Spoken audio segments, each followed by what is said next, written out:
kung mag-post ka sa Facebook or what. As in, walang masama doon. Diba? You're just sharing your.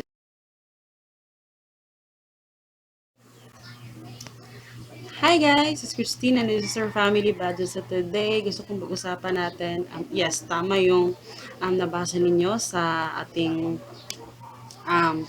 title.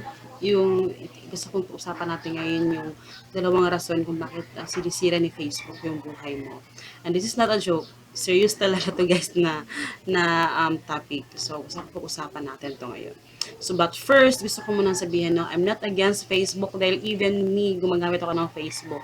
At ito lahat, nasasabihin ko sa vlog na ito is ginagawa ko until now, pero yung iba, inuunti-unti ko na siyang inaalis.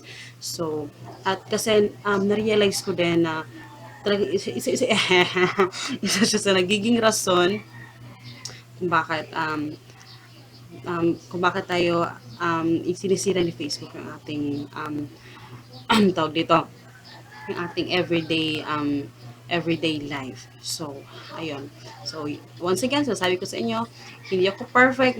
Yung ibang sasabihin ko dito is ginagawa ko din. So, let's start.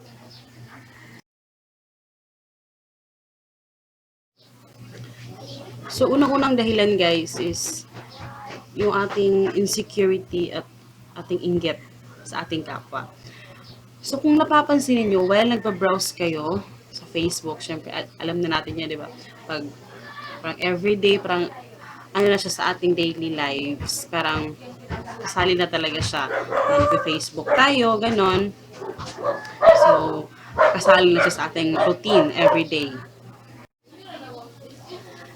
So, minsan, kung for example, yung ating mga kakilala before, at mga classmates, co-workers, yung ating relatives, na noon mahirap naman sila.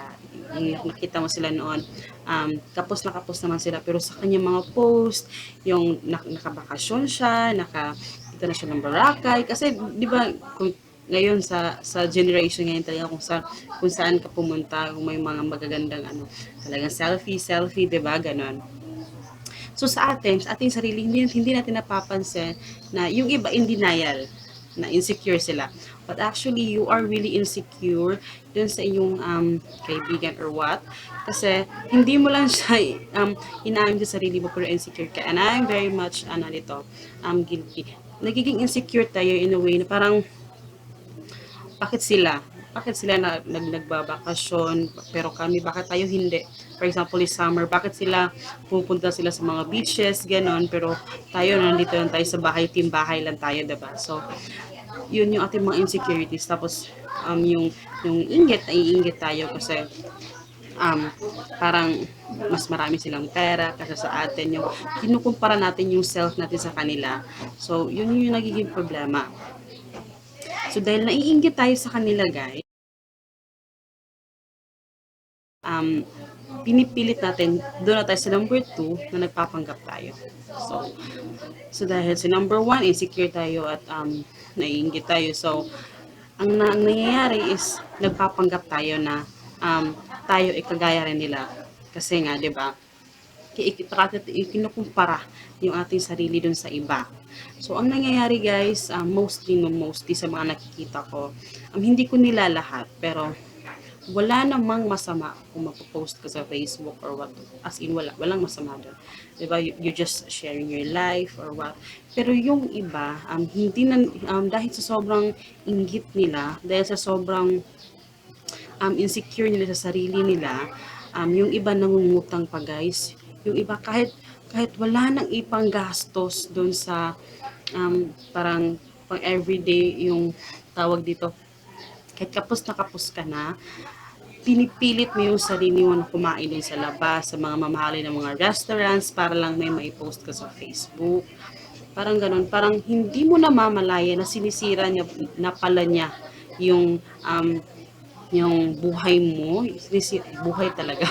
Parang sinisira na niya yung lifestyle mo, yung nag-iiba ka na dahil yun nga ginagaya mo yung ginagaya mo yung mga relatives mo or what dahil sila kaya nila mo. Kasi iba-iba naman kasi tayo guys. Siguro nakakapagbakasyon sila dahil siguro may sapat na pera sila, nag-iipon siguro sila. Marami silang i-give up sa kanilang um, pang-araw-araw na gastusin para lang talaga maipon yung pagbakasyon nila. Eh, ikaw, ano yung ginagawa mo?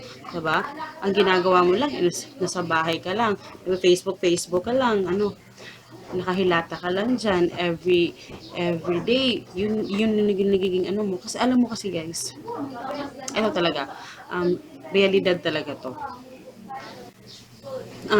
Talagang realidad to guys na ako ginagawa ko rin to talaga before, but talagang simula nung nagbabudget na ako, parang wala na akong pakialam. Kung napapansin niyo, hindi ako masyadong nagpo-post dun sa aking Instagram, sa akong Facebook page ng mga ganon. Kasi kung ikukumpara ko yung lifestyle ko before, um, kaysa ngayon, nag-iba na talaga. So, yung iba, bibili ng mga mamahaling gamit, bibili ng mamahaling toys or what, tapos picture-picture, tapos iba po sa Facebook. Yung mga ganong bagay. But, okay, hindi masama yun. Okay, hindi masama yun. Ang masama lang kasi din guys is, kahit wala ka ng pera, kahit anong kapos ka na, pinipilit mo yung sarili mo, yung iba inuutang, para lang talagang maipagmayabang tayo sa ibang tao. So, ayun, yun yung alam ko to guys, kasi before ginagawa ko talaga to. Pero simula nung nagbabudget na ako, talaga kinalimutan ko na yan. Kinalimutan ko na, at kasi wala akong pakialam. Ngayon nga, yung mga tao, yung mga relatives namin, mga friends namin, ano sila sa akin na parang I'm so weird kasi yung mga ginagawa ko talaga it's not parang naging hindi siya normal dun sa mga ibang families talaga. Talaga marami akong ginagawa sa buhay ko na hindi nila naiintindihan, but it's okay. So yun, so hindi yung ang gusto kong sabihin guys, no, hindi masamang mag-Facebook, hindi masamang mag-post sa Facebook. Ang masama doon is yung nagpapanggap tayo kahit wala na tayong pera, pinipilit natin yung sarili natin para lumibel tayo dahil yung ating sarili is parati natin yung ikinukumpara sa iba, sa ating mga kaibigan, sa ating mga relatives, just not good habit. So, iwasan natin yun guys. So, kasi hindi natin namamalayan talaga. Kasi ngayon ko din na-realize talaga na nung na ako na yung mga ginagawa ko pala before nakakahiya.